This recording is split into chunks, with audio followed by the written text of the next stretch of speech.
I'm back, YouTube. Did anybody miss me?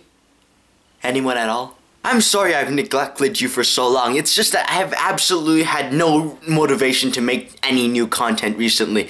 I've realized that the world is just filled with the same old bull crap. More people getting offended by the most trivial matters, more social justice warriors trying to ban words. Why do they always have to wear rimmed glasses and dye their hair a reddish color? The next thing you know, we'll be down to 14 words in the English language deemed appropriate to use by the feminist overlords. Look at this chick, she checked her privilege so hard that she actually pretended to be black. Originally a blonde chick, Dolezal, president of the NAACP's ethnic ambiguity, was brought to attention after she told the media about the hate crimes allegedly against her for her race. Some people really love going on about their own problems, except remain silent regarding shit like women getting acid poured on their faces. It'd be one thing if you talk about your own problems, but also care for other issues. It's a completely different matter when you don't mention it at all. Like when the amount of stories about perceived Islamophobia in the United Airlines exponentially surpassed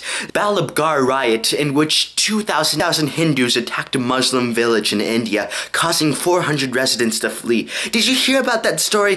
The actual event, which is not solely based on one woman's word, that might have actually just turned out to be a hoax. And this wasn't just American media. Look at this freaking chart comparing the stories from Indonesia. Speaking of protesting for something meaningful, blogger Raif Badawi's sentence of 1,000 lashes and 10 years for blogging against Islam has been upheld despite heavy international pressure. Sometimes protests work, other times you're protesting against Saudi Arabia, a country filled with extremist religious lunatics, and is somehow one of your closest allies. Also in the news, 9 black people recently got shot in Charleston Church by a racist young white boy.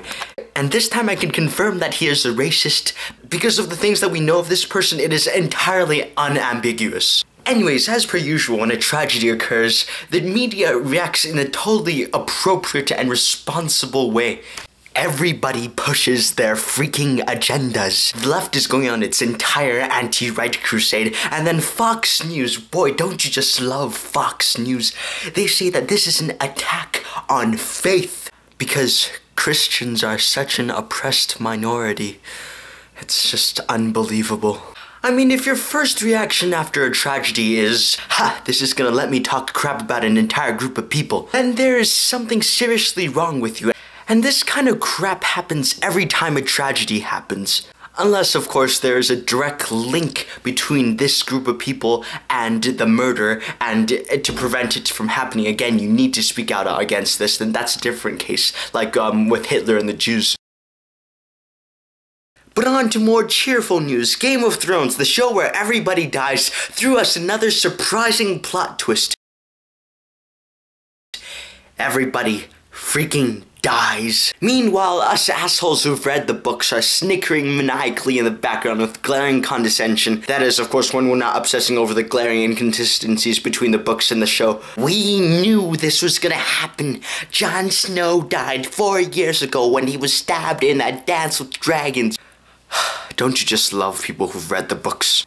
Summer's begun, which means it's time to say goodbye to the people who are don't you dare. What? I was just gonna say people who give you homework and make you feel bad about your marks. Ergo breaking your heart and shaking your confidence. Daily. Anyways, summertime is the season to go out, party and get drunk, and do a bunch of stuff you originally thought was cool, but end up getting banned from the Republic of Congo on the pain of death for life. Remember this book I said I was gonna finish last summer? Well, I mean the exact same place. I mean, at this point, I'd probably get a girlfriend before I finish this book, which is gonna be a long distance away.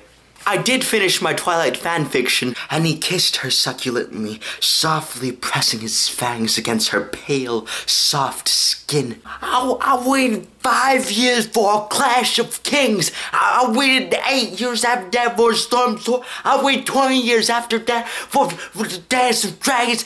Give me the next freaking book, George R. R. Martin.